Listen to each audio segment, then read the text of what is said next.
Oke, Assalamualaikum warahmatullahi wabarakatuh. Sekarang kita akan belajar tentang sistem periodik unsur. Berbagai jenis bahan yang kita gunakan dalam kehidupan sehari-hari maupun dalam industri itu bergantung pada sifat dari bahan tersebut. Contohnya, kita menggunakan tembaga sebagai kabel listrik karena mempunyai daya hantar yang baik dan tahan karat. Kita menggunakan aluminium untuk badan pesawat terbang karena sifatnya yang ringan dan tahan karat. Tapi di samping kebermanfaatannya, beberapa unsur atau senyawa juga dapat bersifat racun bagi kesehatan dan lingkungan. Oleh karena itu, para ahli berupaya untuk menyusun unsur-unsur berdasarkan sifatnya pada sistem periodik unsur.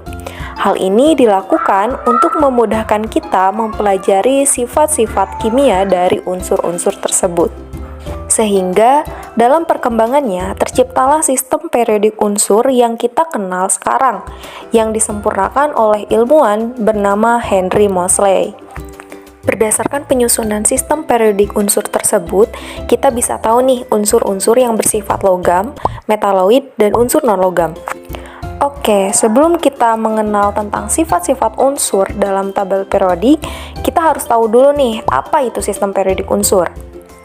Sistem periodik unsur adalah susunan unsur-unsur kimia berdasarkan kenaikan nomor atom dan kemiripan sifat-sifatnya. Pengelompokan unsur kimia dalam sistem periodik itu dibagi menjadi dua jalur. Jalur vertikal atau yang kita sebut sebagai golongan, dan jalur horizontal yang kita sebut sebagai periode. Nah, kita bahas satu persatu. Yang pertama, golongan. Golongan berisi unsur-unsur yang memiliki susunan elektron terluar yang sama. Karena elektron terluarnya sama, maka unsur-unsur tersebut memiliki sifat yang sama. Golongan dibagi menjadi dua bagian, yaitu golongan utama atau golongan A dan golongan transisi atau golongan B. Beberapa golongan diberi nama khusus. Golongan 1A disebut sebagai golongan alkali, golongan 2A disebut sebagai golongan alkali tanah, golongan 3A disebut sebagai golongan boron aluminium, golongan 4A disebut sebagai golongan karbon silikon, golongan 5A disebut sebagai golongan nitrogen fosforus, golongan 6A disebut sebagai golongan oksigen belerang, golongan 7A disebut sebagai golongan halogen, dan yang terakhir golongan 8A disebut sebagai golongan gas mulia. Selanjutnya golongan B.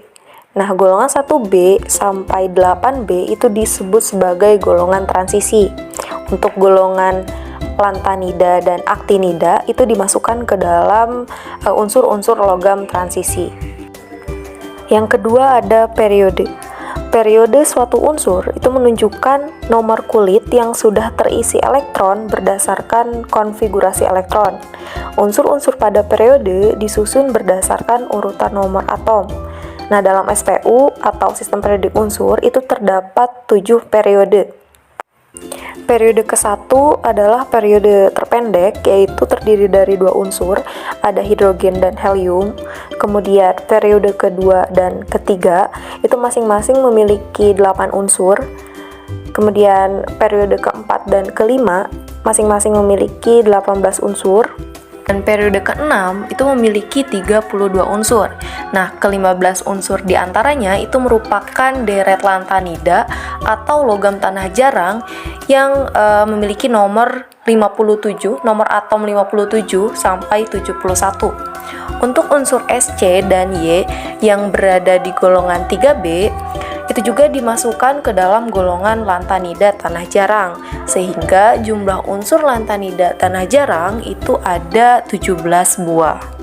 Nah, deret lantanida ini itu letaknya terpisah dari tabel utama, yaitu ada di bagian bawah tabelnya dan menyatu dengan deret aktinida. Yang terakhir, periode 7. Nah, periode 7 ini itu terdiri dari unsur-unsur lainnya yang jumlahnya masih terus bertambah. Nah, ke-15 unsur diantaranya itu merupakan unsur-unsur deret aktinida. Nah, kalau tadi kan lantanida, sekarang deret aktinidanya yang berada di nomor atom 89 sampai 103. Oke, sekian pemaparan tentang sistem periodik unsur. Terima kasih atas perhatiannya. Wassalamualaikum warahmatullahi wabarakatuh.